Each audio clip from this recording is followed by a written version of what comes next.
弥陀佛，阿弥陀佛，大家吉祥。我是莲花丽妍助教，来自马来西亚新灯行，是今天的主持人。欢迎来自 Zoom、YouTube 和 Facebook 的上师、教授师、法师、讲师、助教以及世界各地的莲花童子们。大家 Amitofo, salam sejahtera kepada para umat sedharma yang telah memasuki kelas Dharma kali ini.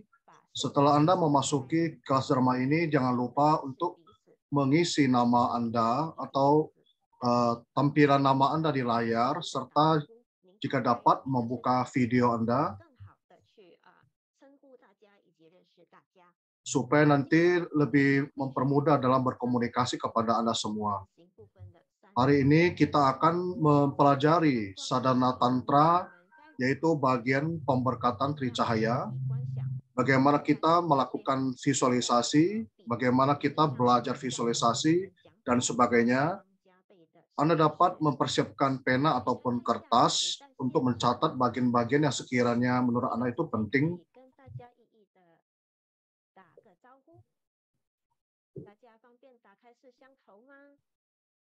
Jika berkenan, boleh membuka tampilan video Anda.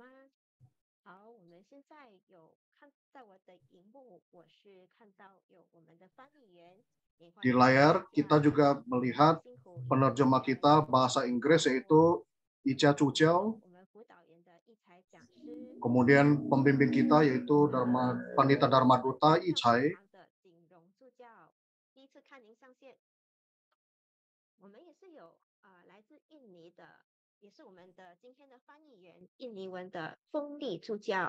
Dan juga penerjemah bahasa Indonesia kita yaitu Pandita Lianhua Fungli.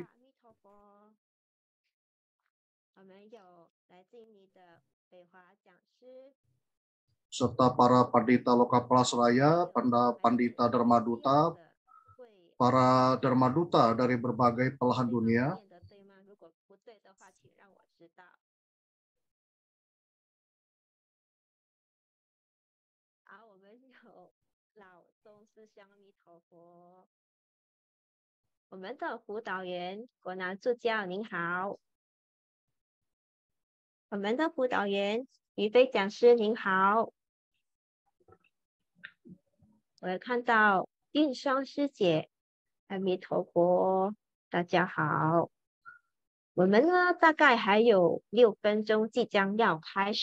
Kita masih mempunyai waktu kurang lebih 6 menit sebelum memasuki kelas Dharma.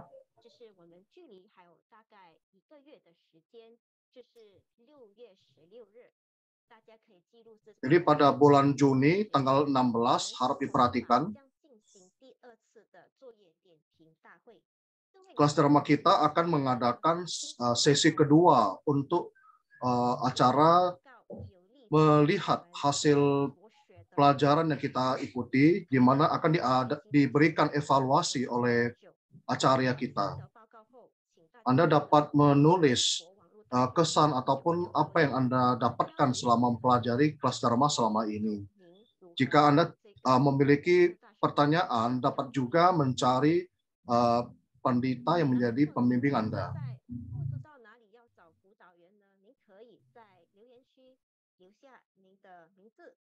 Jika Anda tidak tahu siapakah pandita pembimbing Anda boleh menuliskan menuliskan tulisan di komentar. Jadi pandita yang menjadi pembimbing Anda akan menghubungi Anda.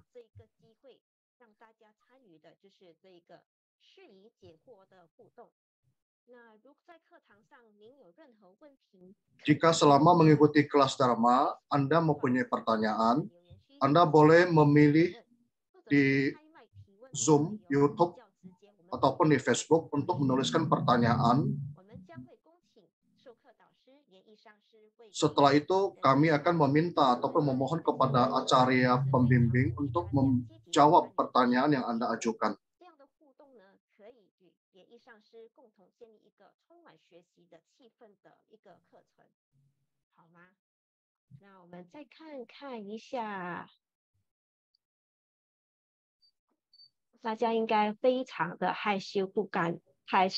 Tampaknya kebanyakan masih malu-malu untuk membuka video kamera.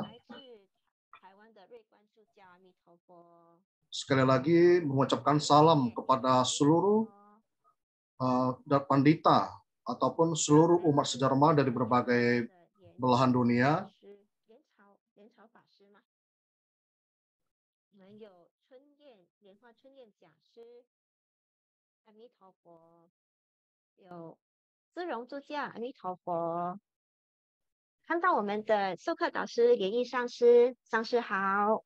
Kita telah melihat bahwa acara pembimbing acara LNI telah masuk ke kelas Dharma.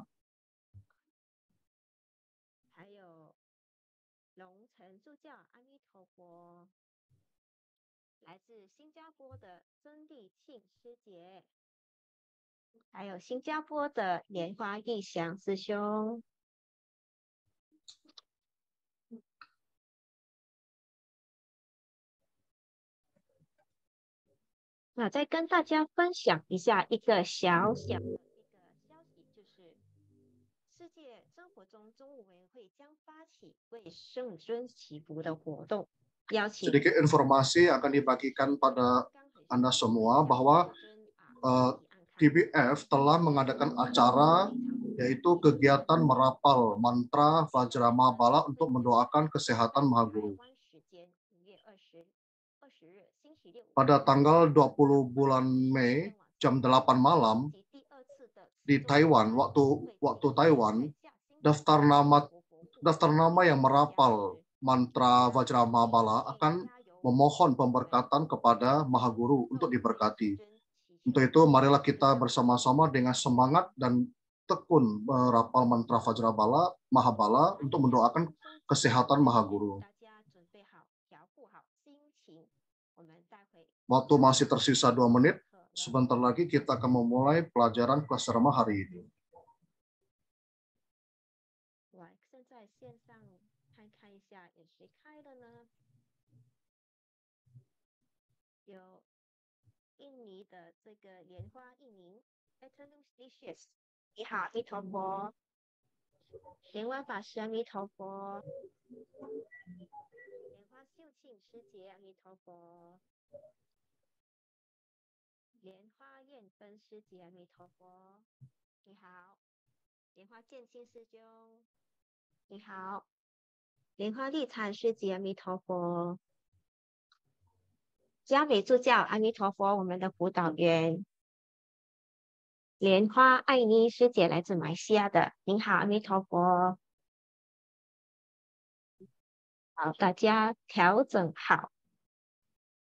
Marilah kita mempersiapkan diri untuk mengikuti kelas Dharma yang sebentar lagi akan dimulai.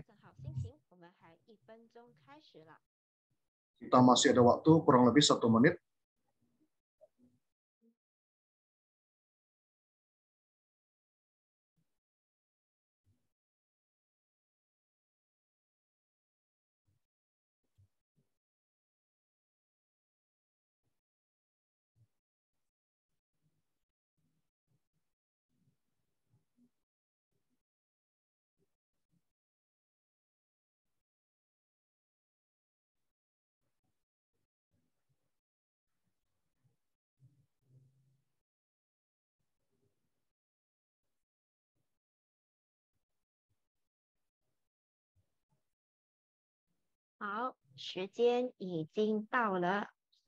Baiklah, waktu telah tiba dan sebentar lagi kita akan memulai kelas Dharma pada kali ini.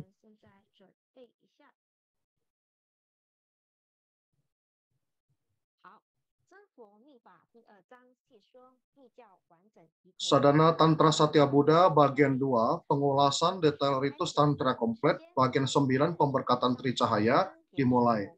Pertama-tama kita memberikan sembah sujud kepada Mahaguru, para Acarya, para guru silsilah Chen Focong, para Buddha Bodhisattva memberkati semoga kelas Dharma hari ini dapat berjalan dengan baik dan sempurna. Marilah kita membentuk mudra Padma Kumara dan merapal mantra Padma Kumara pendek 7 kali. Om Kudo Lien Sang Siti Om. Om Kudo Lien Sang Siti Om. Om Kudo Lien Sang Siti Om. Om Kudo Lien Sang Siti Om. Om Kudo Lien Sang Siti Om. Om Kudo Lien Sang Siti Om. Om Kudo Lien Sang Siti Om. Amitofo, marilah kita menyambut kehadiran Acarya pembimbing kita, Acarya Lian I, Direktur Departemen Pendidikan, Acarya Lian He, Direktur Departemen Humas, Acarya Lian Chia, Acarya Lian Fei, para acarya, dharmacarya, biksu biksuni, pandita dharma duta, pandita loka palasraya, serta semua saudara-saudari sedharma di Zoom, Facebook, YouTube. Selamat pagi, sore, malam kepada Anda semua. Pada pelajaran kelas drama ini, untuk bahasa Inggris diterjemahkan oleh Pandita Ija, untuk bahasa Indonesia diterjemahkan oleh Pandita Fung Li. Sebelum kita mulai kelas drama kali ini, ada sebuah informasi yang akan kami bagikan kepada Anda semua.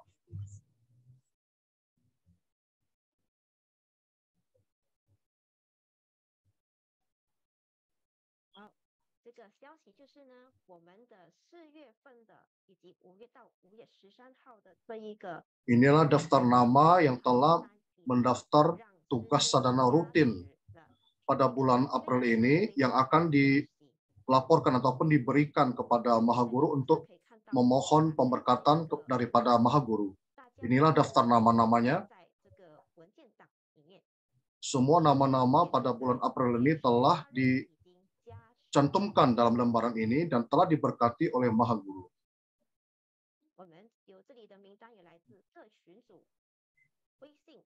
Dari daftar nama ini ada yang berasal dari Line, Telegram, WhatsApp, dari berbagai media sosial lainnya, semuanya telah diberkati oleh Maha Guru.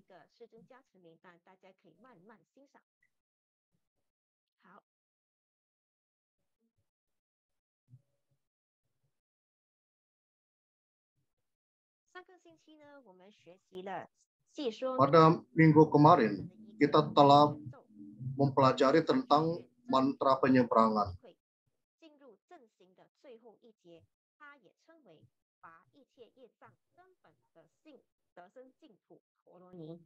Mantra penyeberangan ini juga disebut sebagai Sukawati Wiyuha Dharani. Ketika kita merapal mantra ini, kita akan menumbuhkan benih Buddha dalam hati kita, sehingga kelak kita dapat terseberangkan ke Buddha Loka.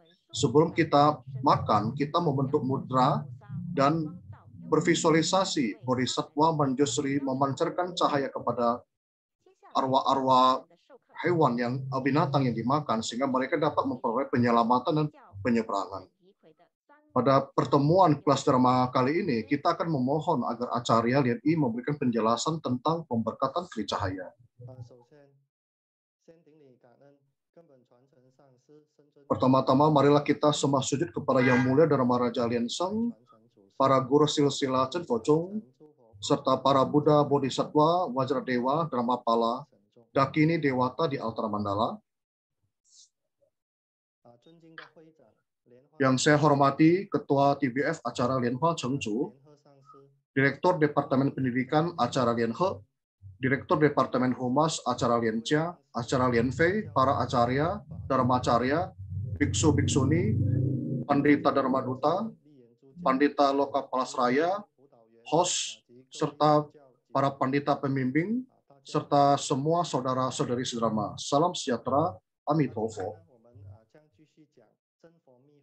Hari ini kita akan meneruskan Sadhana Tantra Satya Buddha bagian 2, pengulasan detail ritus Tantrayana, yaitu bab ke-9 pemberkatan Tricahaya. Sebelumnya, marilah kita melakukan kilas balik pelajaran sebelumnya. Soal pertama, apa mudra untuk mantra penyeberangan? Ada saudara Laucung yang menjawab dengan sangat cepat sekali. Betul sekali, yaitu mudra penyeberangan Mahasagara. Soal kedua, Rupang Buddha Amitabha, satu tangan memegang Padmasana, satu tangan lagi membentuk mudra apa?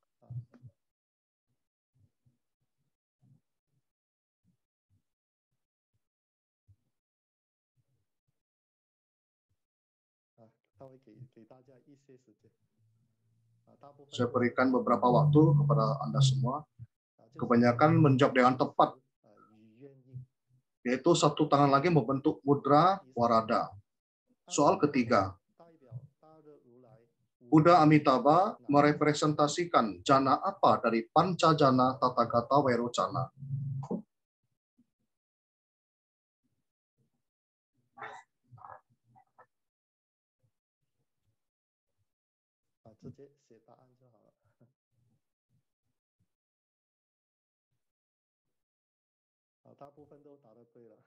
Kebanyakan betul, berarti Anda mempelajari pelajaran kemarin, yaitu Pratya Weksa Jana.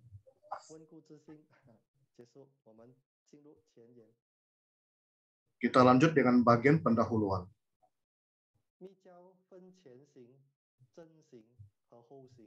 Sadhana Tantra terdiri dari tahap awal, tahap inti, dan tahap akhir. Yang termasuk tahap inti adalah visualisasi, rapal mantra, dan memasuki samadhi. Sadhana Tantra Chenpo memulai dari ritus ini memasuki bagian tahap inti. Adapun pemberkatan tricahaya ini merupakan bagian dari ritus visualisasi. Saya akan menceritakan kekuatan visualisasi.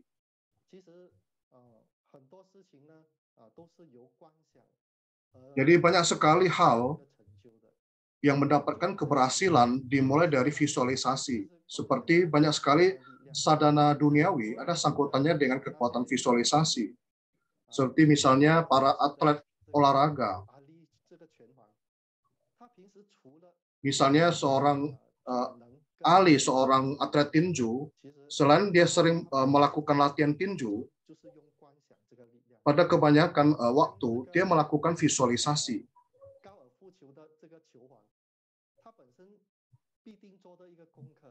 Seperti atlet golf yang sangat terkenal, mereka juga pasti melakukan visualisasi. Jadi sebelum mereka mengikuti kejuaraan, mereka pasti melakukan visualisasi terlebih dahulu. Kemudian ada satu lagi, seorang atlet maraton dari Jepang. Saya akan mengisahkan pengalaman ataupun cerita daripada atlet ini. Pada tahun 1984, di Tokyo International Marathon, dia berhasil memenangkan kejuaraan dunia. Jadi biasanya atlet ini tidak memiliki prestasi yang gemilang ataupun yang menonjol. Tetapi tak disangka dia berhasil memenangkan juara pertama kejuaraan maraton. Setelah lomba usai, ada reporter bertanya kepadanya, bagaimana Anda mengalahkan saingan Anda? Dia hanya menjawab dengan kalimat yang sederhana. Dia menjawab, saya menggunakan kebijaksanaan untuk mengalahkan lawan. Jadi banyak orang merasa bingung dengan jawaban yang ia berikan tersebut. Bagaimana dia mengalahkan lawannya? Kemudian akhirnya setelah 2 tahun berlalu, bertempat di Milan, Italia, diadakan juga kejuaraan lomba maraton dunia. Dia juga berpartisipasi di kejuaraan ini, dan dia juga berhasil kembali memenangkan kejuaraan. Seorang reporter bertanya lagi kepada dia, terakhir kali Anda berkompetisi di negara Jepang, Anda berhasil memenangkan kejuaraan dunia. Sekarang Anda berada di luar negeri, Anda juga memenangkan lomba. Bisakah Anda menceritakan pengalaman Anda? Jadi atlet Jepang ini adalah seorang yang berkarakter introvert dan tidak pandai berbicara. Dia kembali menjawab reporter tersebut dengan kalimat yang sama, yaitu gunakan kebijaksanaan untuk mengalahkan lawan. Sebenarnya apa yang dia maksud? Setelah 10 tahun berlalu, atlet Jepang ini menulis sebuah autobiografi. Dan di sana ia mencantumkan hal berikut, bahwa dia memenangkan ataupun berhasil mengalahkan lawannya, yaitu setiap kali sebelum pertandingan, ia harus naik mobil untuk melihat rute lomba dengan hati-hati. Yang hal pertama yang dia lakukan adalah ia memberikan tanda di sepanjang jalan. Misalnya, tanda pertama adalah bank. Ia menuliskannya. Misalnya tanda kedua adalah pohon besar, dia kembali menuliskannya. Kemudian ya tanda ketiga misalnya adalah sebuah rumah merah, dia pun menuliskannya. Jadi sepanjang 40 kilometer jalur pertandingan ini, dia menuliskan atau memberikan catatan sebuah tanda-tanda. Itulah PR yang ia lakukan, dan ia terus melakukan visualisasi jalur atau rute yang akan ia lalui. Karena rute ataupun jalur lomba ini telah ia hafal di kepala, ia pun menggunakan kecepatan 100 dalam berlari sepanjang rute tersebut. Dia menggunakan kecepatan selama 100 mil untuk berlari sepanjang jalur lomba tersebut. Sehingga ia pun merasa sangat rileks dalam menyelesaikan sepanjang rute perlombaan tersebut.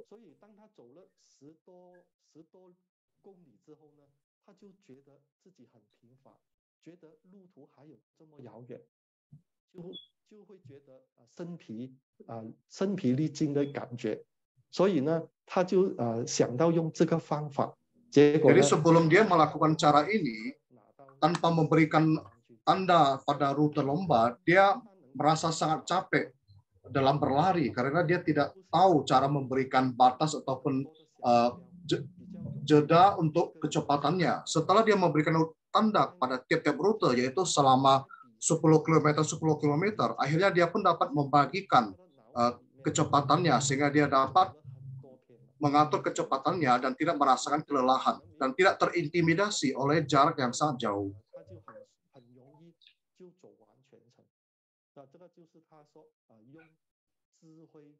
Inilah maksud yang dia katakan sebagai menggunakan kebiasaan untuk mengalahkan lawan. Dari cerita ini, apa yang bisa kita petik? Menurut saya, bahwa dalam sadana kita ada yang disebut tahap awal, tahap inti, dan tahap akhir. Sebenarnya tahap awal itu sangat penting sekali, bukan hanya tahap inti. Karena pada tahap awal, kita harus memberikan sebuah dasar atau fondasi supaya tahap intinya nanti dapat memberikan hasil yang optimal. Hal ini sama ketika kita berlari dalam lomba maraton, kita membagikan beberapa jeda ataupun rute sehingga kita dapat mencapai hasil optimal.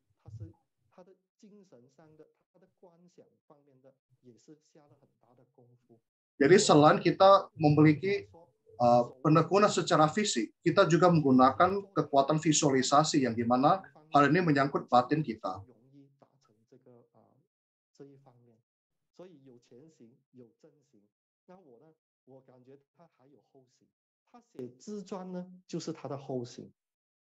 Jadi ada yang disebut sebagai tahap awal, tahap inti, dan pada cerita atlet Jepang ini juga ada tahap akhir, yaitu dia menulis autobiografi, bahwa walaupun dia sukses, dia tidak hanya menikmatinya sendiri, tetapi dia menuliskan autobiografi supaya orang-orang selanjutnya dapat mengetahui bahwa bagaimana cara dia memperoleh kejuaraan dalam lomba maraton tersebut. Seperti ketika kita bersadana, tahap awal, tahap inti, apa yang kita kerjakan pada tahap akhir, kita melakukan parinamana atau penyaluran jasa, bahwa kita mendoakan supaya semua insan terseberangkan ke Buddha Loka. Dengan kata lain, kita berharap supaya semua insan dapat mencapai Buddha Loka. Itu pun adalah tujuan daripada atlet Jepang ini, bahwa dia menuliskan autobiografi ini supaya orang yang membaca autobiografi ini dapat juga mencapai prestasi seperti dia. Inilah satu rangkaian yang komplit, yaitu tahap awal, tahap inti, dan tahap akhir. Sehingga alangkah baiknya jika tidak ada satupun yang kekurangan. Selanjutnya, bagaimana bervisualisasi pemberkatan Tricahaya? Jadi berhubung yang jidab yang kita tekuni itu berbeda-beda, maka pada materi ini kita gunakan Buddha Amitabha sebagai representasi.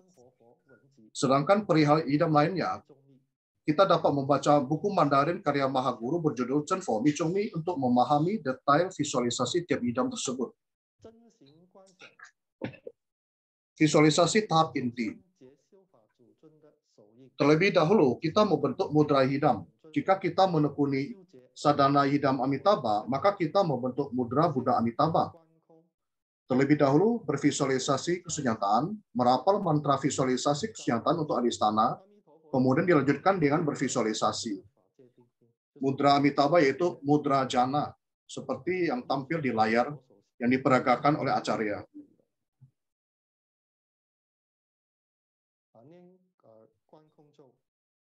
Kita menjapa mantra visualisasi kesunyataan.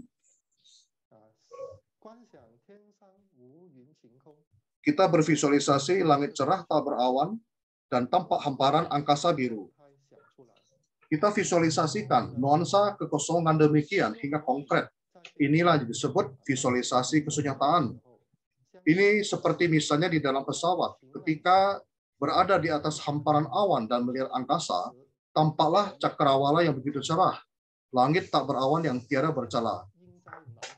Kita simpan panorama ini di dalam benak, kemudian merapal mantra visualisasi kesunyataan.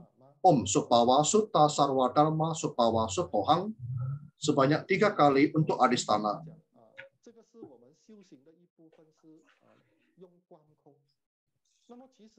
Jadi dalam sadhana kita melakukan visualisasi kesunyataan. Pada kehidupan sehari-hari kita juga harus melakukan visualisasi kesunyataan. Jadi kita harus memahami bahwa segala sesuatu di dunia ini, apa hakikat sejatinya. Saya sangat mengagumi perkataan Mahaguru berikut, yaitu kita hendaknya memanfaatkan segala sesuatu yang eksis, tetapi memandangnya sebagai sunya. Sunya ini tidak berarti bahwa segalanya adalah kosong melompong. Melainkan sunya ini berarti adalah segala sesuatu ini tidak kekal, yaitu senantiasa berubah-ubah. Seperti sebuah perkataan, suatu ungkapan yang sering kita baca di buku Mahaguru, yaitu dalam kesunyataan ada sebuah keberadaan. Saya ingat suatu kali ketika saya berdamrabati di Brunei, ada umat menceritakan pengalaman pribadinya.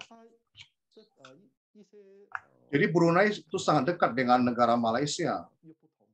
Jadi mungkin karena kondisi politik ataupun kondisi negara Brunei, ketika Anda beli rumah di Brunei, rumah tersebut tidak menjadi hak milik Anda, tetapi sementara untuk Anda tempati.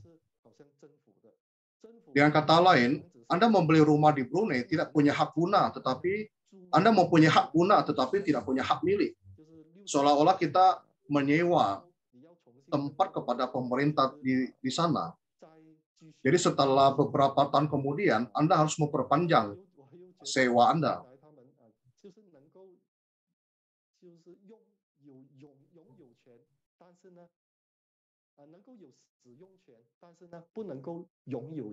Jadi saya merasa di Brunei ketika Anda membeli rumah, Anda hanya mempunyai hak guna, tetapi tidak punya hak milik. Untuk itu banyak sekali umat kita di sana yang akhirnya berimigrasi ke negara barat, seperti berimigrasi ke Kanada. Kemudian suatu kali saya pergi ke sebuah wihara, ada seorang ibunda umat yang meninggal dunia. Umat ini, apakah Anda tahu berapa uang yang mereka temukan di dalam kamar ibundanya tersebut? Anaknya ini menemukan uang Malaysia sebanyak 80.000 ringgit. Ini bukan jumlah yang kecil. Jadi ibunda umat ini sehari-harinya sangatlah hemat. Jadi umat yang ia tidak gunakan itu biasanya ia simpan di suatu tempat ataupun di bawah tempat tidur. Setelah ia wafat, uang itu pun tidak bisa ia bawa pergi. Jadi saya merasa ketika kita memang perlu untuk menggunakan uang tersebut, kita harus menggunakannya karena uang bukanlah hal yang dapat kita bawa pergi. Satu-satunya yang bisa kita bawa pergi adalah pahala daripada sadhana kita. Ketika kita melakukan karya bodhicitta seperti berdana, kita akan memperoleh pahala. Pahala inilah sambara yang akan kita bawa kelak ketika kita berpulang. Ada pula umat yang berkata kepada saya, dia sangat suka sekali membeli berlian. Tetapi karena keamanan negaranya yang sangat buruk, mereka menyimpan berliannya itu di safety box bank. Karena keamanan di negaranya tersebut sangat tidak baik. Mereka setiap bulan akan pergi ke bank tersebut, membuka safety box-nya, lalu mengenakan berlian tersebut sebentar, melihatnya sebentar, kemudian meletakkannya kembali ke safety box. Saya berkata kepada umat tersebut, sebenarnya berlian ini bukanlah milik Anda, karena Anda juga tidak berani mengenakannya, hanya sekali-kali Anda melihatnya untuk merasakan kesenangan di hati. Sama seperti perkataan Maha Guru. Dalam keseharian kita boleh memanfaatkan segala sesuatu yang eksis, tetapi hendaknya kita memandangnya sebagai sunya. Jadi perkataan Maha Guru ini, menurut saya boleh kita aplikasikan dalam kehidupan sehari-hari kita, supaya kita dapat menjauh daripada kemelekatan. Kita membentuk mudra Amitabha, kemudian bervisualisasi. Di bawah langit cerah, terdapat hamparan samudra. Langit di atas, samudra di bawah. Dari permukaan samudra, muncul sebuah cakra candra berukuran besar. Di tengah-tengah langit dan samudra, terdapat sebuah cakra candra berwarna biru. Inilah yang disebut visualisasi cakra candra. Kemudian bervisualisasi bijaksana berubah menjadi hitam. Selanjutnya, kita bervisualisasi di tengah cakra candra, terdapat bijaksana syek berwarna merah yang memancarkan cahaya merah. Bijaksana syek di tengah cakra candra berputar, lalu berubah menjadi Buddha Amitabha. Kedua tangannya membentuk mudra jana, menopang patra penuh amarta, memandangi makhluk luas dengan mata welas kasih. Bervisualisasi amarta di dalam patra Buddha Amitabha berubah menjadi air amarta yang bercahaya putih, melesat ke atas, lalu membusur dan masuk melalui ubun-ubun kepala Sadaka. Sekujur tubuh Sadaka berubah menjadi bening bagaikan kristal putih. Segala rintang karma pun terkikis. Ataupun bervisualisasi, Padma di tangan Buddha Amitabha memancarkan cahaya putih dan menyinari Sadaka.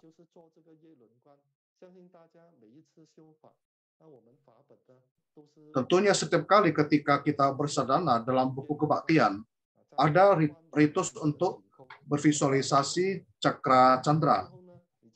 Setelah visualisasi cakra candra, Anda bervisualisasi bijaksana idam tersebut. Di mana di materi ini kita gunakan bijaksana syek. Jadi bijaksana syek ini bukanlah tulisan Mandarin ya, tetapi berupa aksara Sanskerta. Pada materi ini kita menggunakan bijaksana syek yang mana memancarkan cahaya merah yang berputar. Jadi berputarnya adalah searah jarum jam. Berputar searah jarum jam, kemudian berubah menjadi Buddha Amitabha. Wujud Buddha Amitabha, Anda boleh memilih salah satu wujud rupang Buddha Amitabha yang menurut Anda paling berjodoh dengan Anda. Seperti misalnya memegang Padmasana dan membentuk mudra warada, ataupun kedua tangan menopang patra yang dipenuhi dengan air amarta. Jika Anda bervisualisasi Buddha Amitabha menopang patra penuh amarta, maka amarta tersebut visualisasikan bercahaya putih, memancarkan cahaya putih, melesat ke atas, lalu membusur dan masuk melalui ubun-ubun kepala Anda. Ini juga merupakan salah satu metode untuk mengikis karma Anda. Ataupun Anda boleh bervisualisasi Padma di tangan Buddha Amitabha memancarkan cahaya putih dan menyinari diri Anda. Kemudian Buddha Amitabha di dalam cakra candra melambangkan apa? Buddha Amitabha pada yang digunakan dalam materi ini merupakan Dharmakaya Sadaka.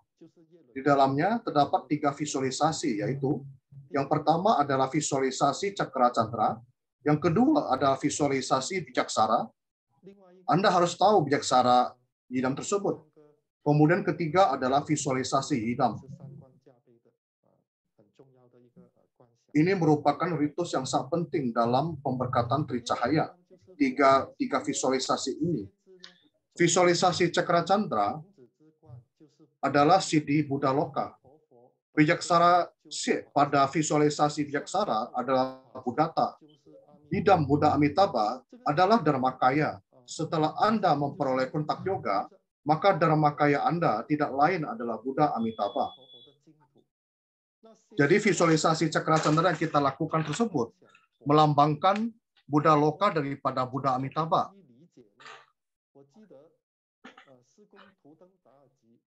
Saya ingat kakek guru Tupten Darge pernah menuliskan sebuah kata.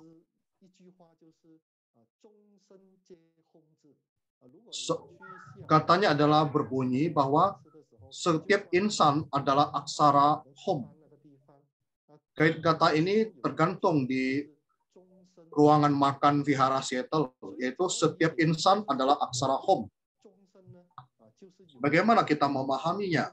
Yakni bahwa setiap insan memiliki buddhata, bahwa aksara Hom melambangkan buddhata atau sifat kebudaan.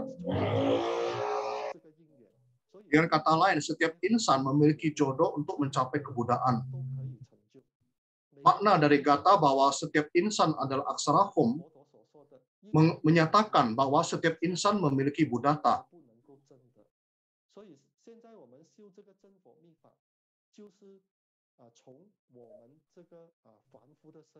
Ketika kita menekuni sadhana tantra Satya Buddha, sebenarnya kita menekuni di mana diri kita sendiri sekarang yang adalah manusia awam menekuni sadhana tersebut ataupun berbawana hingga mencapai tingkat kesucian. Inilah hakikat daripada sadhana tantra kita. Selanjutnya, kita bervisualisasi Buddha Amitabha menjelma menjadi berpuluh-ribu sosok. Dengan kata lain, bermanifestasi menjadi berpuluh-ribu Amitabha yang sungguh menakjubkan. Yidam berdiri di hadapan Sadaka. Semakin rinci visualisasi yang kita lakukan, barulah kita dapat memasuki nuansa sadhana yang makin halus. Cara menekuni ritus ini adalah menggunakan wisnana atau kesadaran yang terdalam. Sadaka akan menerima sensasi sadhana yang sangat luar biasa.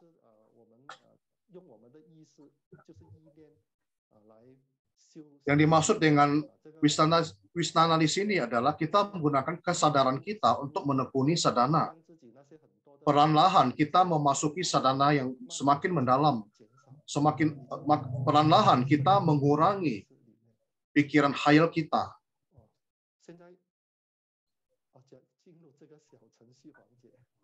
Kita sekarang memasuki bagian kuis. Saya serahkan kepada Pandita Lian. Baiklah, kita akan melakukan persiapan terlebih dahulu. Di kolom komentar saya telah membagikan tautan situs. Apabila Anda mau mengikuti kuis ini, boleh menekan ataupun mengklik tautannya di share di kolom komentar.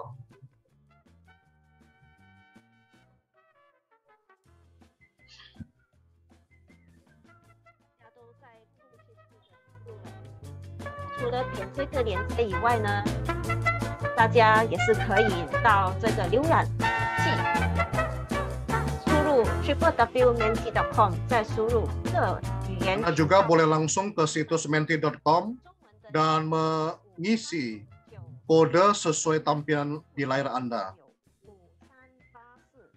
Terdapat pilihan berupa bahasa Mandarin, bahasa Inggris, dan bahasa Indonesia. Dan juga diberikan kode sesuai bahasa masing-masing. Anda dapat memasukkannya sesuai pilihan Anda.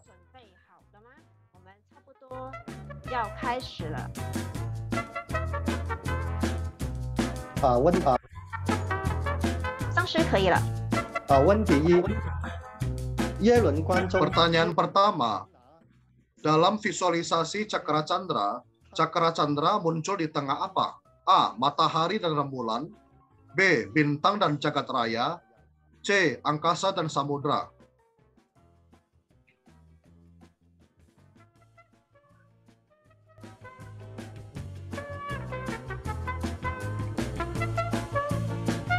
Oh, 很多人答对了虚空跟海洋。 Bagus sekali, banyak yang telah menjawab benar, yaitu C. Angkasa dan samudra. Pertanyaan kedua, pemberkatan tricahaya merupakan metode yang hanya terdapat dalam sadhana tantra. Ia dapat menyucikan apa saja dari sadaka. A. Kepala, tangan, kaki. B. Tubuh, ucapan, pikiran. C. Dharmakaya, Nirmanakaya, Sambhogakaya. Silakan dijawab.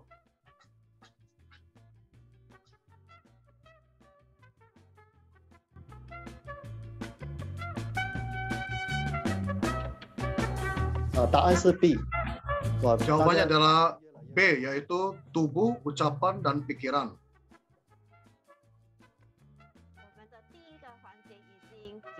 Sesi kuis pertama telah selesai, berakhir. Untuk bahasa Mandarin, juara pertama adalah yaitu Lianhua Kuantin. Selamat kepada saudara Lianhua Kuantin untuk bahasa Mandarin. Untuk bahasa Indonesia, selamat kepada Pandita Feni. Untuk bahasa Inggris adalah Lianhua Yixiang. Terima kasih atas partisipasi Anda semua. Kita kembali kepada kelas drama kita.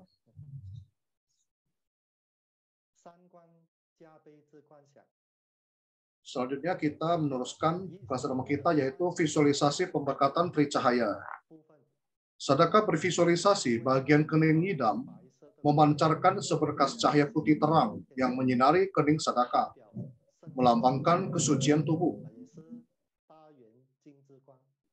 Cahaya ini merupakan cahaya adarsajana yang dapat melenyapkan pancaskanda dan alaya wisnana sadaka.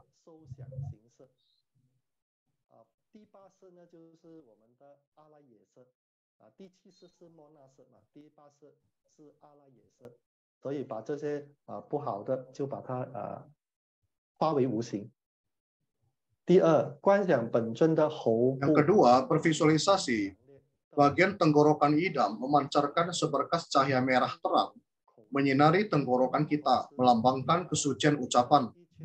Selain itu juga melenyapkan segala sifat tamak dan hawa nafsu sadaka, berubah menjadi cahaya kebijaksanaan agung. Jadi kita semua memiliki dosa loba dan tanha. Semua ini merupakan hawa nafsu. Jadi berkat daripada pancaran cahaya ini, segala hawa nafsu tersebut akan sirna.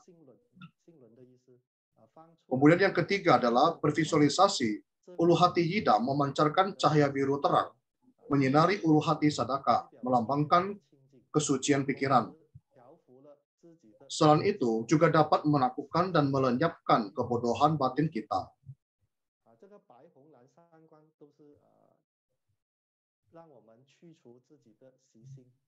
Jadi cahaya putih, cahaya merah, dan cahaya biru ini bermanfaat untuk melenyapkan tabiat awal kita. Tabiat awal kita yang tidak baik. Kita bervisualisasi, idam memancarkan cahaya pemberkatan dengan pemberkatan tricahaya, yaitu cahaya putih, merah, biru, melebur dalam batin dan jasmani kita. Kemudian berdasarkan idam yang berbeda-beda, kita juga boleh bervisualisasi Dharma Yuda Yidam memancarkan cahaya memberkati dan mengabiseka kita. Jadi selain kening, tenggorokan, dan ulu hati memancarkan cahaya, kita juga boleh bervisualisasi Dharma Yudam ataupun alat Dharma yang dipegang oleh Yidam memancarkan cahaya menyinari kita juga. Pentingnya sadhana guru yoga. Sebelum kita memilih Yidam tertentu dan bersadhana, hendaknya sadaka memahami bahwa sadhana guru yoga adalah maha sadhana arus dharma silsilah. Oleh sebab itu, sadhana guru yoga itu sangat penting sekali. Ia merupakan gabungan dari banyak sadhana, merupakan mahasadhana. Sadhana ini harus ditekuni terlebih dahulu hingga mencapai kontak yoga. Setelah itu, barulah dapat memilih sadhana yidam yoga yang lain. Ini dikarenakan Mulacarya adalah orang yang mentransmisikan Buddha Dharma, merupakan guru pembimbing Chen Focung. Kelak Anda mencapai kebudaan adalah berkat jodoh Buddha Dharma yang ditransmisikan oleh Mulacarya. Begitu mencapai kontak yoga dalam sadhana guru yoga, maka sadhana yidam lain akan mudah mencapai keyogaan. Dikatakan bahwa ketika suatu sadhana mencapai yoga, maka sadhana yang lainnya pun akan mencapai yoga juga. Bahwa sadhana guru yoga adalah sadhana yang wajib ditekuni.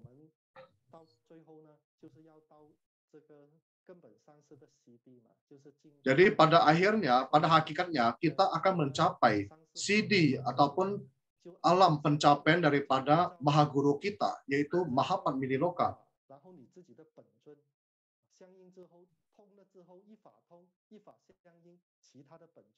Ketika satu sadhana mencapai kontak yoga, maka sadhana yidam yang lain pun akan mencapai keyogaan. Hal ini sering berulang kali diterangkan oleh Mahaguru kita dalam Dharma Desana. Kemudian cara berlatih visualisasi. Jika Anda mengalami kesulitan visualisasi, misalnya aksara Sanskerta tidak jelas, untuk mendapatkan hasil visualisasi yang lebih baik, Anda boleh menuliskan aksara tersebut berulang-ulang kali. Jika visualisasi idam tidak jelas, Anda boleh melihat berulang-ulang kali para sidam. Anda boleh juga menggunakan metode melukis, yaitu melukiskan nuansa dan rupa Buddha Bodhisattva tersebut secara mendetail. Misalnya, jika Anda melukis Buddha Amitabha, Anda boleh melukis mata, alis, hidung, telinga, paras, gelung rambut, tangan, kaki, jubah surgawi, ataupun aksesori tubuhnya yang agung. Semua hal-hal yang agung tersebut dilukiskan. Sebenarnya ini adalah lukisan dari hati sadaka. Ketika dilukis lama-kelamaan, akan terpatri di hati. Visualisasi pun akan menjadi jelas. Banyak orang yang mengeluh bahwa visualisasinya tidak jelas. Maka Anda harus mencari cara untuk membantu diri Anda. Misalnya dengan cara menulis bijaksana yang Anda tidak bisa visualisasikan, hingga aksara tersebut terpatri jelas di dalam benak Anda. Anda boleh juga melukis idam tersebut seperti para lama di Tibet. Mereka juga melukis mandala supaya dapat mematri dalam hati mereka.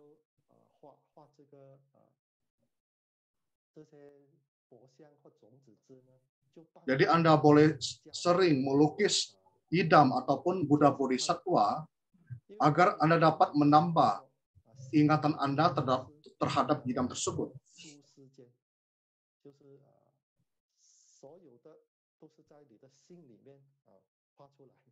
Bahwa segala sesuatu di dunia ini ada di dalam hati Anda dan Anda dapat melukiskannya. Seperti para lama di Tibet, mereka melukisnya dengan hati, kemudian mematrinya dalam hati mereka. Cara mereka dengan melukis wujud Buddha, memanakan hati sadaka sama dengan hati Buddha. Hati adalah Buddha.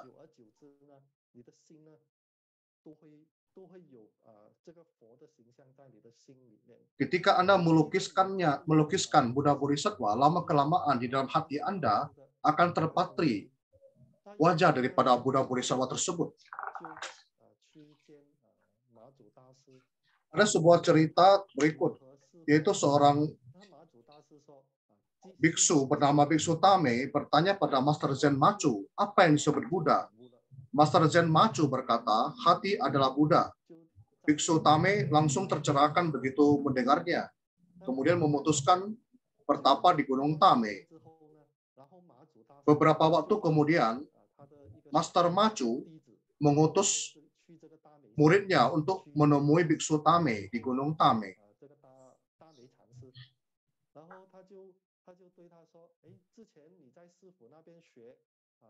Ia pun bertanya kepada Biksu Tame, dulu Anda mendapatkan pelajaran apa dari Master Machu? Dia menjawab, Master Macu mengatakan hati adalah Buddha. Lalu saya pun bertapa di sini. Kemudian murid daripada Master Chen Macu ini berkata, sekarang Master tidak mengatakan begitu lagi, tetapi mengatakan bahwa bukan hati dan bukan Buddha. Biksu Damai berkata, saya tidak mempedulikan, bukan hati, bukan Buddha. Saya hanya fokus mengurusi hati adalah Buddha. Kemudian murid ini pun pulang dan menghadap Master Macu. Master Macu pun berkata, Biksu Damai sudah matang. Jadi dalam pandangan orang yang telah tercerahkan, kedua ungkapan tersebut adalah benar, yaitu hati adalah Buddha dan juga bukan hati, bukan Buddha. Kedua ungkapan itu adalah benar adanya. Karena hati itu tiada berbentuk. Hati, Buddha, semuanya adalah sebuah ungkapan, sebuah istilah. Ketika Anda telah menghancurkan sebuah istilah, maka Anda pun dapat memperoleh pencerahan. Anda pun dapat tidak akan terganggu ataupun terpengaruh oleh suatu perkataan dari orang lain yang akan menjadi ganjalan dalam hati Anda, sehingga Anda akan memperoleh kekukuhan batin.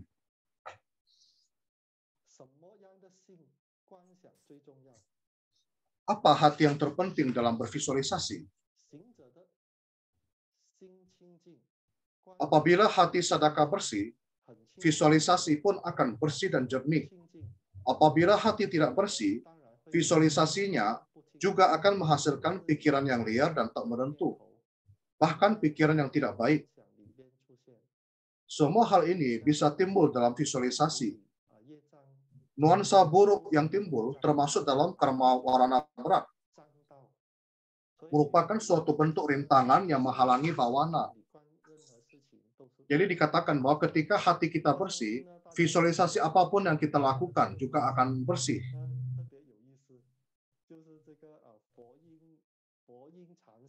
Berikutnya mungkin Anda pernah mendengar cerita ini tentang Biksu Foin dengan Sutungpo. Jadi antara Biksu Foin dan Sutungpo adalah sahabat yang karib.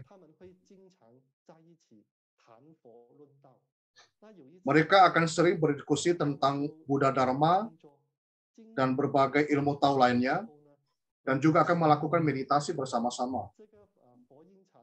Suatu hari mereka bermeditasi bersama. Sutungpo terlebih dahulu bertanya kepada Master Foin. Dia bertanya, tadi Anda melihat saya bermeditasi kan? Menurut Anda, saya duduk di sini seperti apa? Master Foin menjawab, Anda sangat agung, Anda tampak seperti Buddha.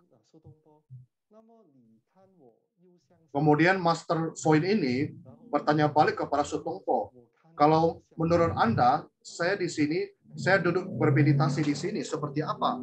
Sutungpo menjawab, seperti seonggok kotoran. Jadi Master Foin ini tetap tersenyum kepada Sutungpo. Setelah pulang, Sutungpo menceritakan hal ini kepada adiknya yang pintar. Adiknya berkata kepada abangnya, Abang, Anda sudah kalah. Mengapa demikian? Cobalah Anda pikirkan. Master Foin di hatinya ada Buddha. Maka dia pun melihat Anda seperti Buddha. Coba Anda pikirkan, di hati Anda ada apa? Maka Anda pun melihat orang seperti tampilan dalam hati Anda, apa yang tampak dalam hati Anda.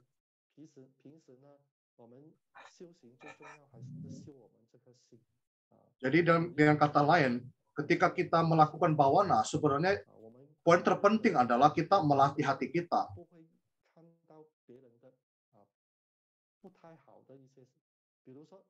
Ketika kita melihat orang lain, kita tidak akan melihat hal-hal kesilapan daripada orang lain tersebut.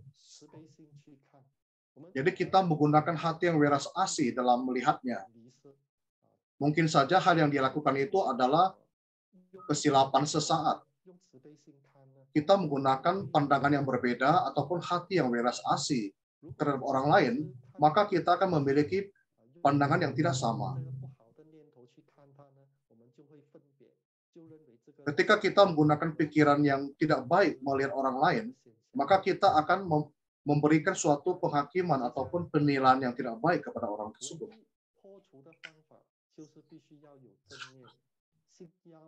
Satu-satunya cara untuk mengatasinya adalah harus dengan memiliki pikiran benar. Hati harus lapang, sering mendekatkan diri ke alam, melihat panorama alam, melihat angkasa, bumi, bulan, bintang. Memupuk hati yang luas dan lapang akan sangat membantu diri kita. Jadi kita melakukan bawana sebenarnya adalah kita menggunakan pikiran benar untuk mengatasi pikiran delusi. Kita pergi ke alam, melihat panorama alam. Ketika kita melihat alam, batin kita akan merasa lapang. Seperti misalnya ketika kita tiba di Seattle dan melihat Danau Samamis. Kita melihat gunung, air, danau, ataupun panorama di sekitar Seattle tersebut, hati kita akan terasa lapang. Saya ingat pada dinasti Tang, ada seorang pujangga yang sangat terkenal bernama Wang Wei. Mengapa saya memberikan contoh dengan mengambil figur Wang Wei ini? Karena pujangga ini memiliki jodoh yang sangat berat terhadap Buddha Dharma. Ia memiliki julukan kedua atau nama julukan yaitu Upasaka Moche. Moche dari Wei Moche atau Vimalakirti. Mengapa ia memiliki julukan tersebut? Karena Wang Wei, pujangga Wang Wei sangat menyukai Sutra Vimalakirti sehingga ia mendapat julukan Upasaka Moche. Moche ini diambil dari nama Vimalakirti. Jadi saya sangat menyukai pujangga ini. Dia memiliki sebuah syair yang sangat saya sukai, yang menurut saya juga merepresentasikan kondisi batin seorang sadaka.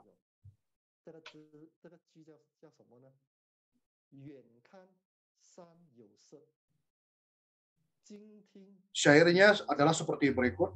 Gunung nun jauh terlihat panorama indah, air di dekat tak terdengar suara. Musim semi berlalu menyisakan bunga, manusia mendekat tak mengagetkan burung.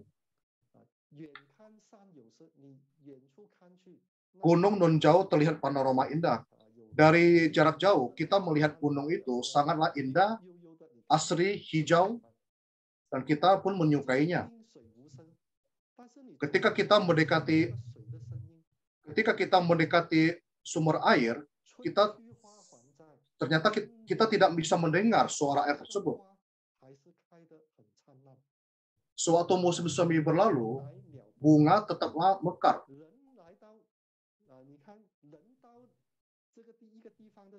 Ketika manusia datang ke suatu tempat, tentu burung akan terbang pergi. Tetapi ketika manusia telah mengunjungi suatu tempat tersebut, burung pun tidak akan kaget lagi. Apa hal yang hendak disampaikan dari syair ini? Ada yang mengatakan ketenangan, ada yang mengatakan syair ini merepresentasikan ilusi, sunya.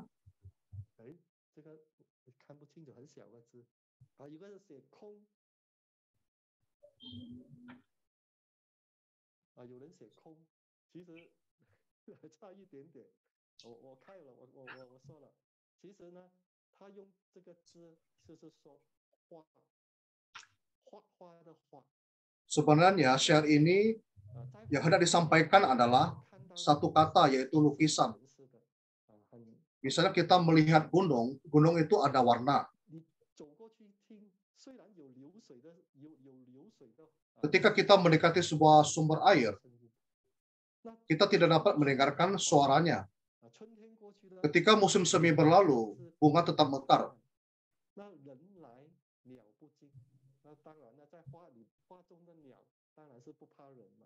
Ketika manusia mendekati, burung pun tidak kaget. Apa artinya? Tentunya lukisan, di mana ketika burung di dalam lukisan tersebut tentu tidak kaget ketika manusia mendekatinya.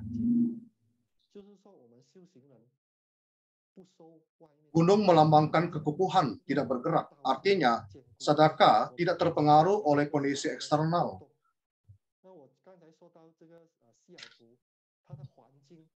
Tadi saya menceritakan tentang panorama di Seattle yang sangat indah. Saya ingat ada seorang umat yang setelah tiba di Seattle berkata kepada Maha Guru, saya sangat menyukai Seattle. Maha Guru bertanya kenapa? Ia menjawab, karena kondisi di atmosfer di Seattle ini sangat enak, sangat asri. Dan dia pun tinggal selama beberapa waktu. Tetapi setelah 1 minggu, dia berkata kepada Maha Guru, saya mau meninggalkan Seattle. Maha Guru bertanya, bukankah Anda mengatakan Seattle ini sangat baik, sangat bagus, sangat indah? Mengapa Anda ingin pergi? Umat ini menjawab, memang Seattle ini baik, bagus. Tetapi banyak sekali gosip di sini. Maha Guru pun bertanya kepada semua umat, di manakah tempat yang tidak punya gosip? Di mana ada orang, di mana ada manusia, pasti ada gosip. Di sini ada sebuah filosofi, jika Anda tidak bisa betah di tempat ini, Anda pun akan mengalami atau menghadapi suatu rintangan ketika Anda tiba di tempat lain.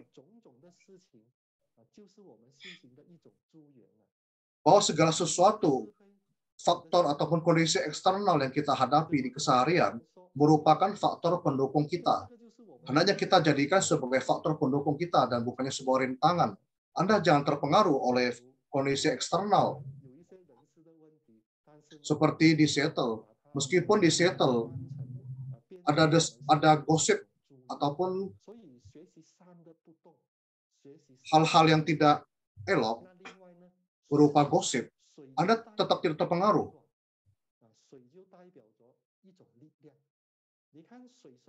Seperti air melambangkan kelembutan, melambangkan kekuatan. Mengapa dikatakan demikian? Seperti sebuah ungkapan mengatakan, tetesan air dapat menembus batu. Ada orang bertanya pada Lao Tzu, bagaimana caranya mencapai Tao? Apa jawaban Lao Tzu? Lao Tzu mengatakan, amatilah air. Anda boleh mengambil satu nampan air dan mengamatinya setiap hari. Apa pelajaran yang dapat kita petik daripada air? Air melambangkan kelembutan. Apa representasi? Apa artinya? Bahwa air dapat beradaptasi di wadah manapun. Ia bisa berbentuk bulat, bisa berupa kotak, tergantung daripada wadah yang mewadahinya. Ia dapat beradaptasi terhadap segala situasi dan kondisi dan tidaklah tergantung daripada kondisi tersebut.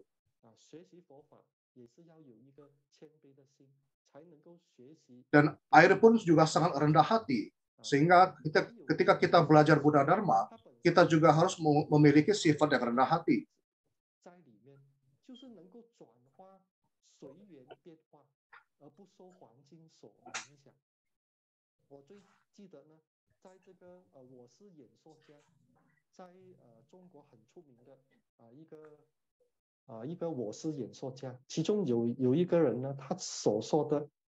Ada seorang pembicara yang sangat terkenal di Tiongkok.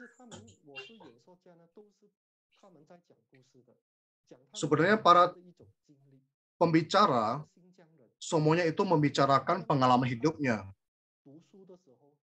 Seperti pembicara di Tiongkok ini yang berasal di daerah Xinjiang, bahwa dahulu dia sering kali mengalami perundungan dari orang lain atau bully dari orang lain. Bagaimana cara dia menghadapinya? Dia memutuskan dia harus berlatih tinju. Dia berpikir bahwa hanya dengan tinju dapat menyelesaikan masalah. Jadi setelah dia berlatih tinju, setiap kali di sekolah ketika orang lain merundungnya ataupun membulinya, dia akan meninju orang tersebut. Setelah lulus sekolah, dia pun pergi ke Beijing.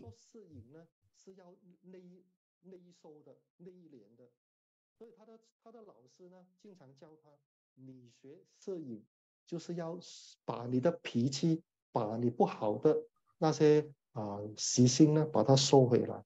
因为 Dia bertemu dengan seorang guru yang mengatakan, Anda harus melatih sifat Anda supaya lebih lembut dan lebih rendah hati.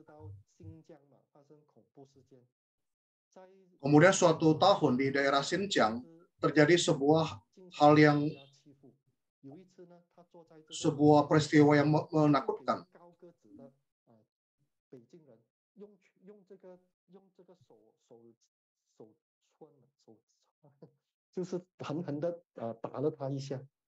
Ada seseorang yang menyikunya dengan sangat kuat.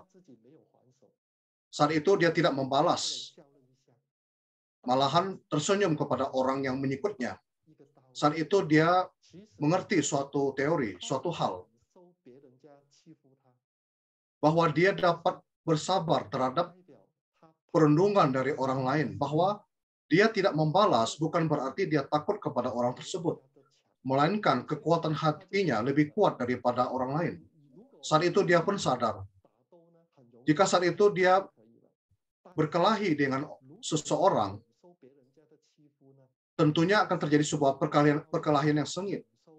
Tetapi ketika dia bersabar, dia akan menahan dan bersabar dengan hati yang lembut.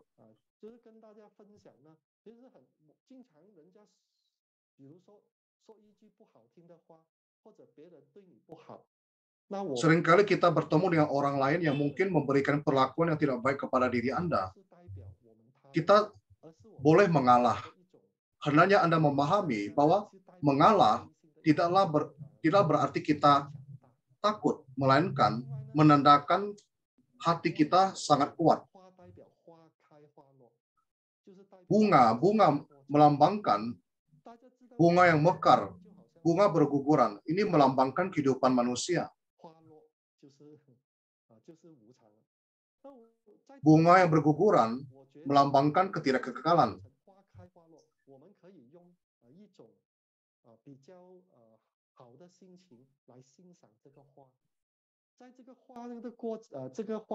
Ketika bunga mekar, kita dapat menikmati keindahan daripada bunga mekar tersebut. Kita dapat melakukan suatu hal yang bermakna dalam kehidupan kita. Dari mekar dan rontoknya bunga yang kita lihat ataupun kita amati. Bunga yang gugur bukanlah tidak berperasaan, tetapi bunga yang gugur dapat juga berubah menjadi lumpur yang dapat melindungi bunga, yang dapat bermanfaat bagi bunga. Jadi bunga yang rontok tidaklah berarti tidak berguna, melainkan bunga yang gugur juga dapat menjadi suatu pupuk, menjelma menjadi pupuk yang dapat membantu perkembangan bunga. Jadi meskipun dari tampilan kita melihat bahwa bunga itu rontok, tetapi sebenarnya bunga yang rontok tersebut masih terus memberikan manfaat, yaitu membantu bunga-bunga lain untuk berkembang. Kemudian burung melambangkan kebebasan.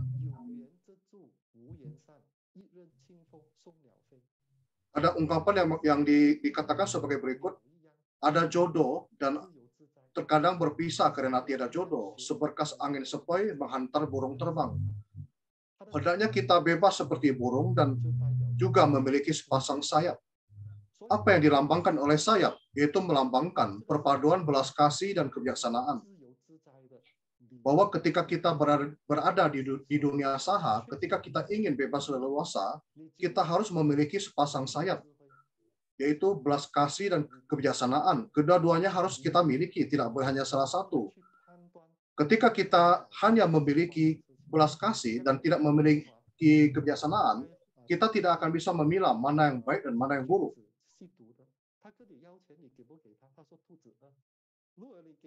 Di luar negeri kita sering melihat orang yang pengangguran di jalan dan meminta-minta duit. Tetapi sebenarnya duit yang dia peroleh, dia gunakan untuk membeli narkoba. Inilah yang dikatakan, ketika kita hanya memiliki belas kasih, tetapi tidak memiliki kebijaksanaan, kita tidak akan tahu memilah mana yang baik dan mana yang buruk.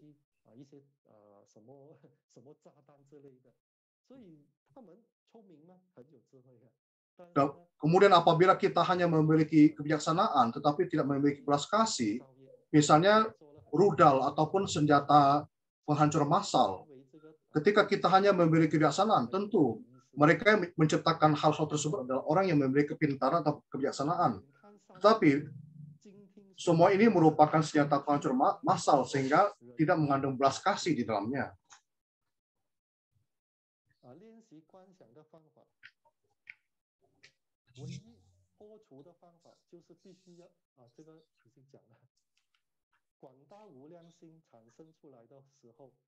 Begitu timbul hati yang luas dan lapang, saat kita melakukan visualisasi, kita tidak akan memiliki pikiran yang tidak baik. Dengan sendirinya berpikiran bersih.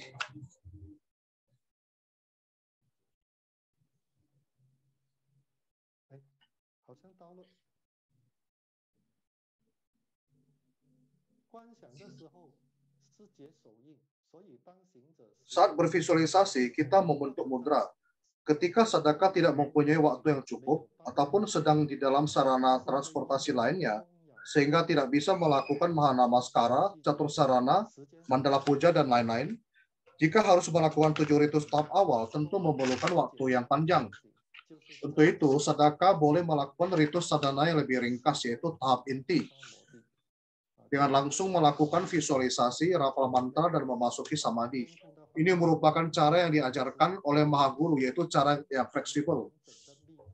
Namun di saat-saat biasa, hendaknya kita menekuni ritus sadhana tantra yang komplit, tidak hanya menekuni 3 ritus ringkas, melainkan harus menekuni ritus tahap awal, tahap inti, dan tahap akhir. Gabungan dari ketiga tahap ini barulah ritus sadhana komplit. Dengan kata lain, ketika kita berada di luar ataupun kondisi dan tempat yang tidak memadai, kita boleh langsung menekuni tahap inti.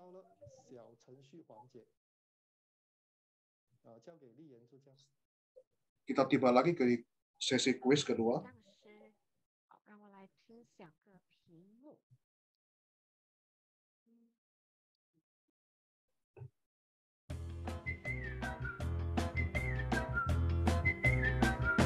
可以开始了。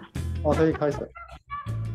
问题3，那一项是 Pertanyaan ketiga, manakah cara belajar visualisasi yang keliru? A. Melukis idam. B. Menulis bijaksana idam. C. Melihat panorama alam.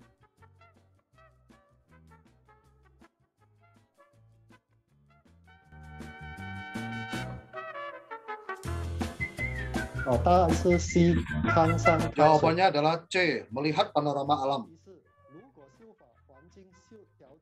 Pertanyaan keempat, jika lingkungan sadhana tidak memungkinkan, bagaimanakah bersadhana secara fleksibel? A. Hanya menekuni tahap inti. B. Hanya menekuni tahap awal. C. Hanya menekuni tahap akhir.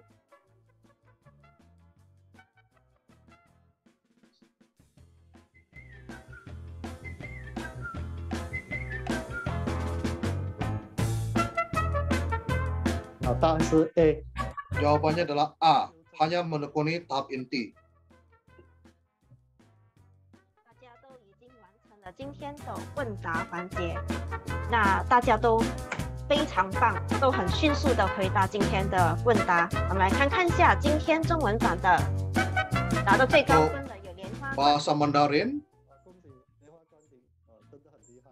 dijuarai oleh Lianhua Guantin. 我们来看看一下印尼版的有到谁呢？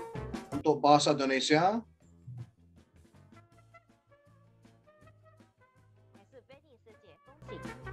dijuarai oleh Pandita Feni.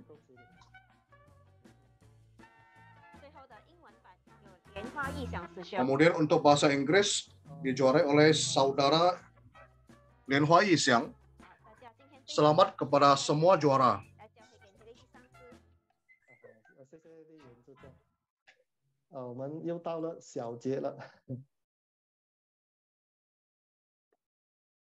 Kita tiba di sesi rangkuman. Visualisasi pemberkatan Tricahaya merupakan tahap inti sadhana, juga merupakan ritus yang sangat penting sekali. Sadhana memperoleh kebersihan tubuh, ucapan dan pikiran melalui visualisasi pemberkatan tricahaya. Momen ini adalah proses membenahi pikiran Sadaka, proses meluruskan batin dan jasmani Sadaka. Ada Siddhi, ada Buddhata, ada Dharmakaya. Cahaya terang di angkasa menyinari Sadaka. Ini merupakan ritus untuk melatih batin dan melatih pikiran Sadaka. Saat Sadaka mampu melebur dengan cahaya Buddha ini dan dapat sepenuhnya selaras, niscaya tiada rasa gentar lagi terhadap kematian.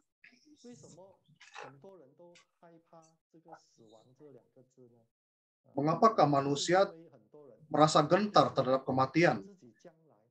Ini dikarenakan manusia tidak tahu kelak akan pergi kemana. Ketika Anda mengalami suatu peristiwa khusus dalam kehidupan Anda yang menyangkut kelahiran dan kematian, maka pandangan Anda terhadap kehidupan pun akan berubah. Ada seorang reporter wanita, ada seorang reporter perang wanita. Dia pergi ke tempat perang untuk melakukan wawancara. Mengapa dia melakukan hal itu? Karena dia ingin menggunakan laporan nyata tersebut untuk menyadarkan dunia. Sebenarnya tempat perang itu sangatlah mengerikan.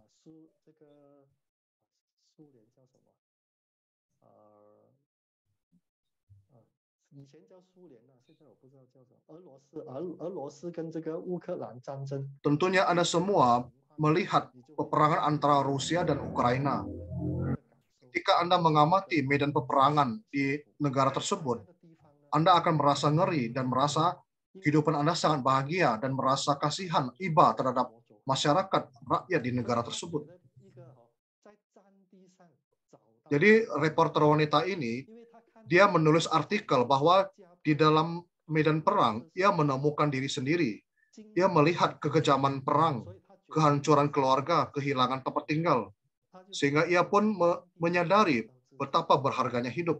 Sehingga dia menuliskan sebuah artikel yang berjudul ia menemukan diri sendiri di medan perang. Ia mendapati beberapa hal di dalam medan perang, yaitu ia akhirnya memahami hubungan antar sesama manusia di medan perang itu seperti apa. Apa yang sebenarnya dibutuhkan manusia, apa yang sebenarnya tidak dibutuhkan manusia. Keadaan membuat kita melatih pemikiran dan penilaian. Setelah kembali ke kota, ia mengatakan ia menemukan bahwa beberapa hal tidak lagi penting bagi dirinya, dan ia pun tidak suka lagi mengejar beberapa hal materi. Penilaian dan komentar terhadap orang lain pun tidak dapat menghalangi cita-citanya. Jadi hal ini pun saya berharap agar kita merenungkan kembali apakah hal yang terpenting dalam hidup kita. Apa hal yang sesungguhnya yang kita butuhkan dalam hidup dan apa yang tidak kita butuhkan dalam hidup.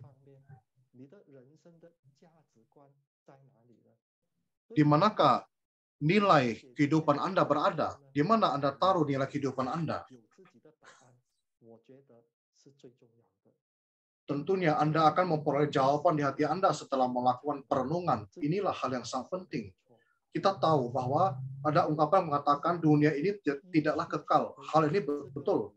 Tetapi adakah Anda merenungkan secara mendalam apa itu ketidakkekalan?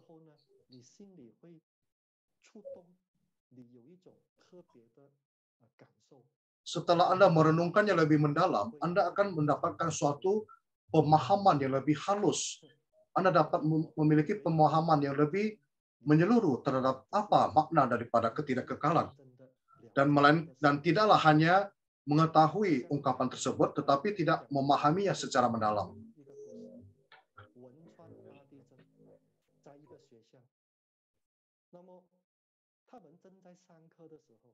Di suatu sekolah ketika sedang pelajaran terjadilah gempa bumi. Jadi para murid, para guru di sana terperangkap dalam gempa bumi tersebut. Hanya satu orang murid saja yang hidup.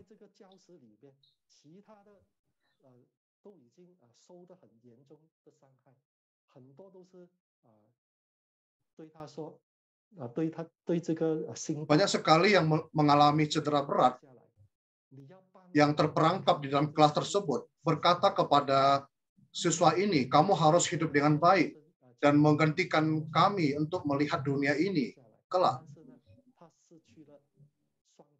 Dan murid ini pun mendengarkan wasiat mereka dan tetap hidup, tetapi dia kehilangan kedua kakinya.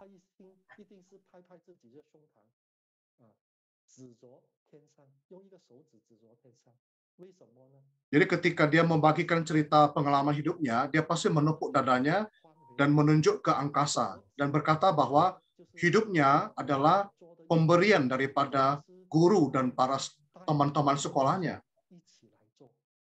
Dengan kata lain, ketika dia menunjuk jarinya ke angkasa, dia hidup dan mengamati dunia ini menggantikan para guru dan para teman sekolahnya. Apa yang dikerjakannya? Yaitu dia melakukan pengajaran terhadap kehidupan. Dia sering membagikan pengalaman hidup atau menjadi pembicara di berbagai tempat yang berbicara tentang tema kehidupan.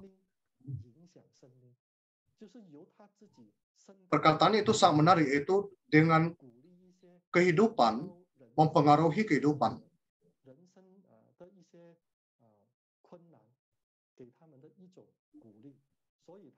Dia memberikan motivasi kepada orang yang mengalami kesulitan hidup dengan membagikan pengalamannya, yaitu kehidupan yang berdampak ataupun mempengaruhi kehidupan.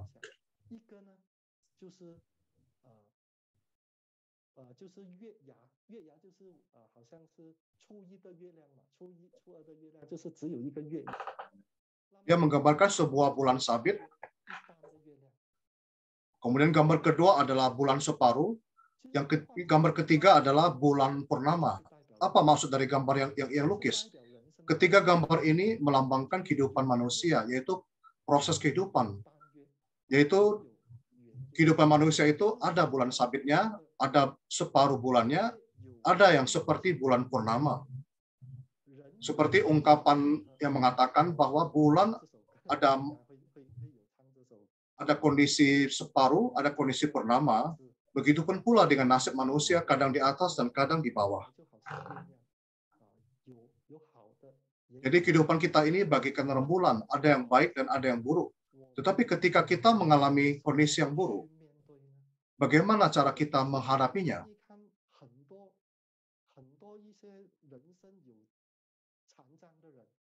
Kita terkadang melihat orang-orang yang mengalami cacat di tubuh.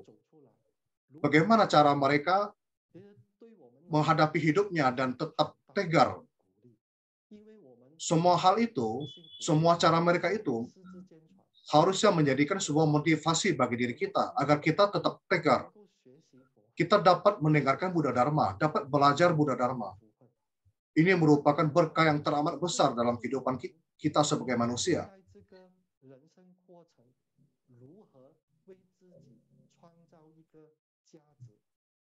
Dengan kata lain, selama kita hidup dalam kehidupan ini, bagaimana kita menciptakan suatu hal yang baik dalam kehidupan kita.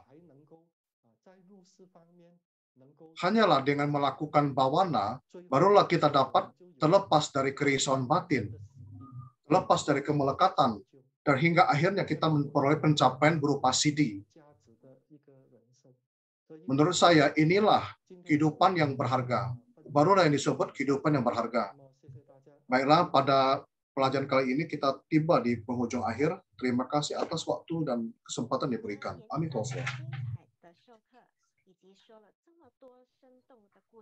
Pelajaran kelas Dharma dan cerita yang dibagikan oleh acara Lien Yi sangat luar biasa, telah terpatri dalam benak kita. Pemberkatan Tricahaya merupakan ritus daripada tahap inti. Kita harus membentuk mudra Widam, bervisualisasi bijaksana Yidam, kemudian merapal mantra Yidam. Kita dapat melakukan upaya belajar visualisasi dengan cara melukis berulang kali idam ataupun bijaksana idam tersebut sehingga memperoleh hasil yang optimal sehingga dapat terpatri dalam benak kita secara jelas.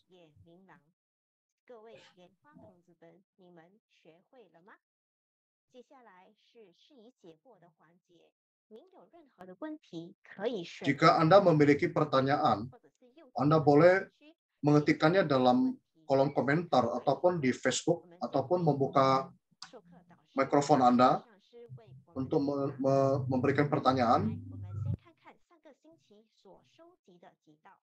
Sebelum itu kita akan memberikan jawaban terhadap pertanyaan pada minggu kemarin.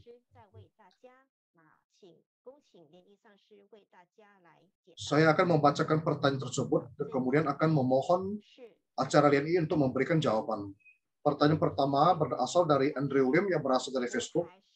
Mohon tanya acara, apakah altar Buddha boleh digantung di dinding ataukah harus diberikan meja lebih baik?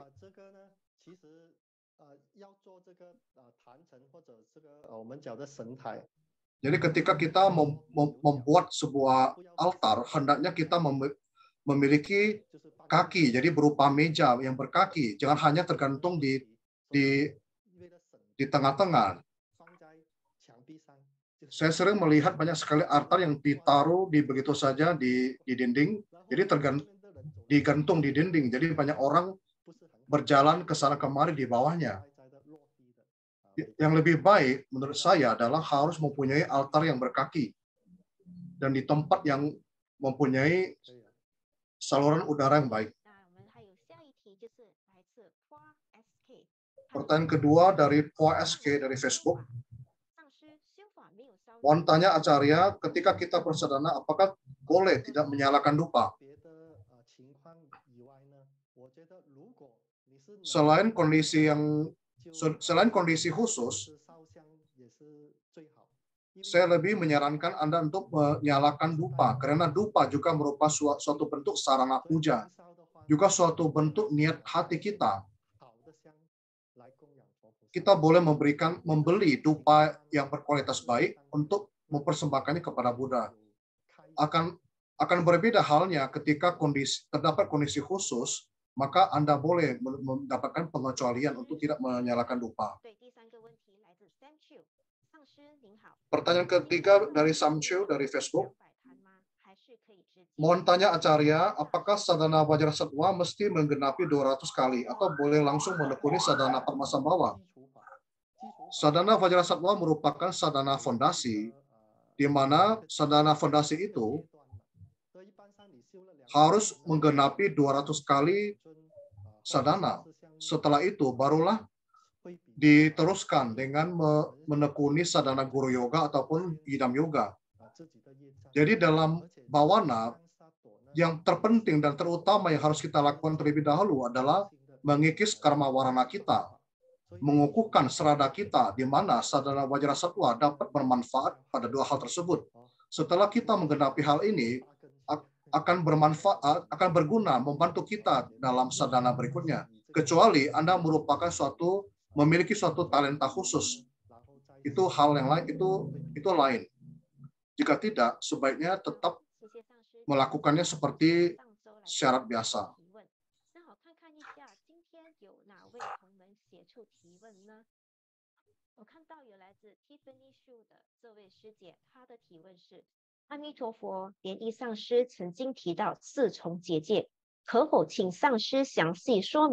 Mohon tanya Acarya, mudra 4 bujur dan 5 lintang bolehkah diperagakan dan cara menjapa mantranya? Jadi belum ada persiapan, ada pertanyaan seperti ini. Kita berbicara mengenai mudra 4 bujur dan 5 lintang. Mudranya adalah seperti ini. Silakan lihat di tampilan layar.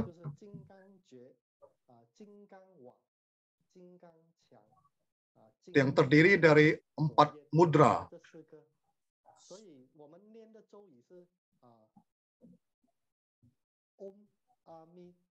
Mantra yang kita rapal adalah Om Amita Humpan.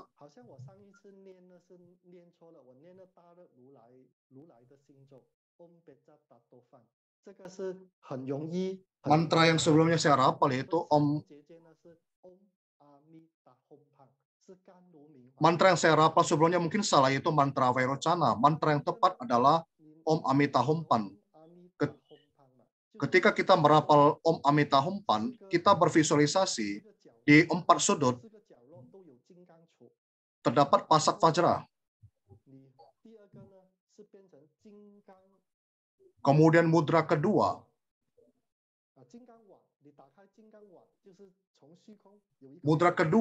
menjelma sebuah tirai, sebuah jaring Vajra yang jatuh dari langit dan melingkupi 4 pasak Vajra tersebut. Kemudian mudra dibalikkan adalah mudra ketiga, merupakan lambang daripada dinding Vajra. Kita bervisualisasi di 4 sisi muncul 4 buah dinding. Ataupun Anda boleh putar searah jarum jam dan bervisualisasi di 4 sisi terdapat dinding yang melingkupi 4 sisi, 4 penjuru. Kemudian mudra terakhir adalah mudra untuk menyalakan api seperti berikut. Anda menggunakan telunjuk,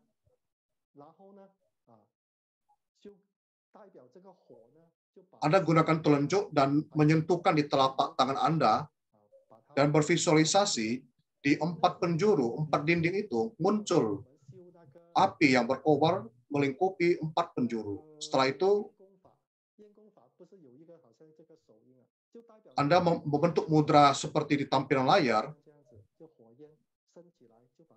Ini menandakan Anda bervisualisasi api tersebut berkobar semakin tinggi dan melingkupi 4 dinding di 4 penjuru tersebut. Apakah jelas?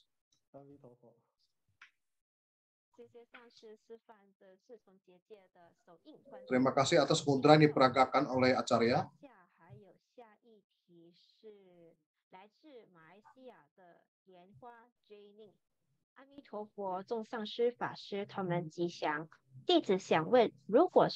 Mohon tanya Acarya, jika saya bekerja di luar, misalnya berkenaan dengan pekerjaan pertanian di ladang, tidak sengaja menginjak serangga, bagaimana saya harus menanganinya?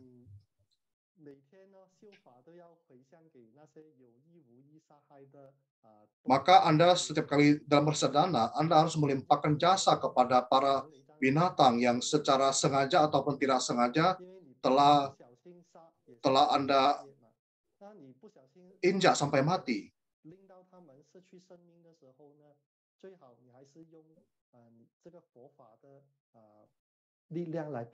Jadi ketika Anda baik itu sengaja ataupun tidak sengaja menghilangkan nyawa mereka, Anda harus membantu mereka dengan Buddha Dharma, yaitu berupa merapal mantra dan melimpahkan pahala kepada mereka. Misalnya Anda bervisualisasi Batara Dharma yang muncul dan merapal mantra penyeberangan berupa 21 kali ataupun 108 kali kepada mereka, supaya mereka dapat terseberangkan ataupun tiba di alam yang lebih baik. Karena bagaimanapun mereka telah kehilangan nyawa. Maka yang dapat Anda lakukan adalah Anda menggunakan Buddha Dharma untuk membantu mereka. Saran saya adalah seperti itu.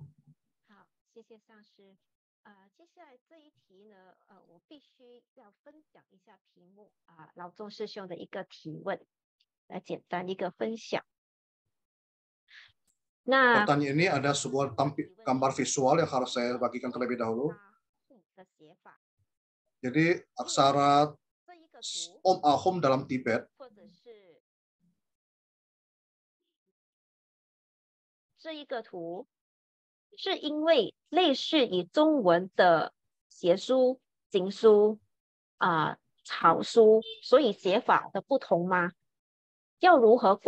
jadi aksara Om Ahom ini ada beberapa versi.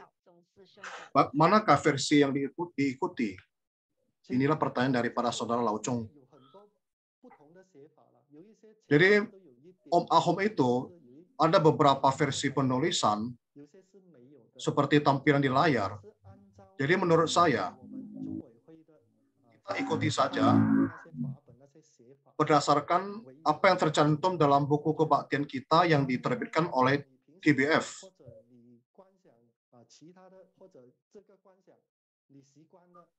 Tetapi jika dalam keseharian Anda telah terbiasa bervisualisasi bentuk aksara ini, Anda juga boleh tetap melakukannya.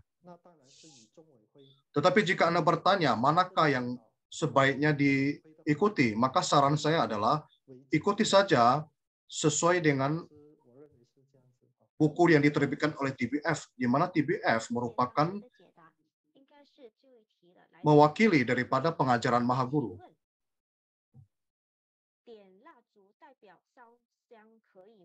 Mohon tanya Acarya, apakah boleh menyalakan lilin untuk menggantikan dupa? Karena asap dupa itu sangat banyak, dan ketika asapnya terbang naik ke atas, dapat membuat alarm berbunyi, sehingga kondisinya sangat tidak memungkinkan.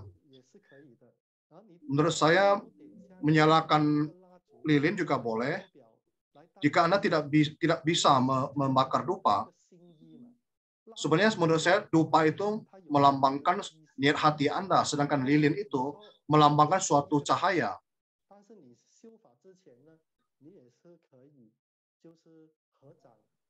Jadi ketika Anda bersadana, Anda boleh sikap anjali, menggunakan hati Anda untuk menggantikan dupa yang bermakna sebagai persembahan hati. Jadi dupa di hati menggantikan dupa fisik.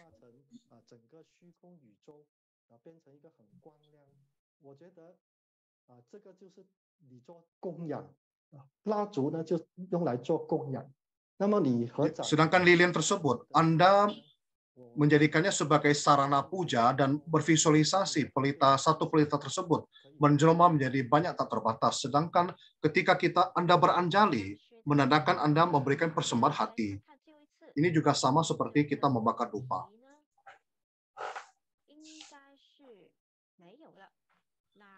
Baiklah, pertanyaan sudah tidak ada pertanyaan yang baru lagi. Maka kelas Dharma hari ini juga sampai di penghujung. Saatnya untuk berpisah. Sekali lagi berterima kasih kepada guru pembimbing acara LNI dan mohon acara memberikan beberapa kata-kata. Pertama-tama marilah kita bersembah sujud kepada Maha Guru kita dan para Buddha Bodhisattva sehingga kelas Dharma kali ini dapat berjalan dengan baik dan manggala. Terima kasih juga kepada Ketua TBF Acara Lianhua Chengcu, Departemen Pendidikan Acara Lianhe, Departemen Humas Acara Lianxia. Terima kasih kepada Acara Lianfe, para acarya, dharmacarya, biksu biksuni, pandita dharmaduta, pandita lokapasraya, pembawa acara Lianhua Lian, para penerjemah, para pandita pembimbing, para saudara-saudari sedrama, terima kasih atas atensi yang diberikan. Amitofo. Berterima kasih kepada Maha Guru atas arisan yang diberikan dan juga kepada acara LNI yang telah membawakan kelas Dharma pada hari ini, kepada Ketua TBF acara Lianhua Chengcu, Departemen Pendidikan acara Lianhe, Departemen Humas acara Lianxia, acara Lianfe, pada para acarya, kepada para pandita pembimbing, dharmacarya, biksu biksuni, pandita lokapasraya, para penerjemah, dan para umat sedharma. Terima kasih juga kepada para staf di belakang layar yang telah mempersiapkan sebuah materi dan membantu sehingga kelas Dharma hari ini dapat berjalan dengan baik di semua platform media sosial. Terima kasih kepada para penerjemah sesuai berbagai bahasa, yaitu bahasa Inggris, bahasa Indonesia. Kita akan bertemu lagi pada minggu berikutnya pada jam yang sama. Amitofo. 那联合上师阿弥陀佛。谢谢连尼上师，翻译们。谢谢丽燕助教。阿弥陀佛。啊，拜拜，下节课再见，见了。拜拜。上次再见，阿弥陀佛。